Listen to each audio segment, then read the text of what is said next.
Family card নিয়ে যাতে কোনো ধরনের এই যে ফেক নিউজ দিয়ে অনেকে মানুষকে বিভ্রান্ত করার চেষ্টা করতেছে, মানে ভুয়া নিউজ দিয়ে, সেইটাকে প্রতিরোধ করা এবং সেইটাকে আপনার কিভাবে কমিয়ে আনা যায় এবং মানুষকে আশ্বস্ত করা যে ফ্যামিলি কার্ড সবাইকে দিবে। এটা আমাদের প্রধানমন্ত্রী জনাব তারেক রহমানের অগ্রাধিকার প্রকল্প বর্তমান সরকারের কাজে এটি যাতে দ্রুত সুন্দরভাবে এবং আগামী 10ই মার্চ যাতে এটার যে পাইলটিং মাননীয় প্রধানমন্ত্রী উদ্বোধন করবেন সেটা যাতে সঠিকভাবে করা যায় সেই লক্ষ্যে কাজ করার জন্য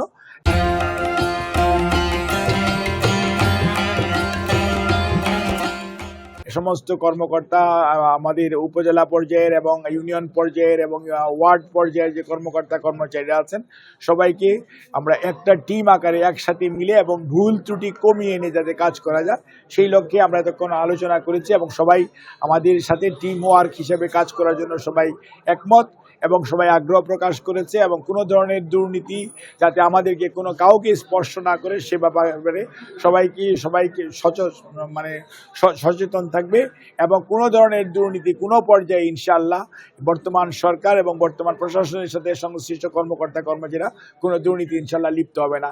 এই সমস্ত বিষয়ে আমাদের আলোচনা হয়েছে। আমাদের সবাইকে ধন্যবাদ। স্পেসিফিক স্যার কোনো বিষয় স্পেসিফিক কোনো প্রবলেম কি আপনারা পেয়েছেন কিছু বলছে?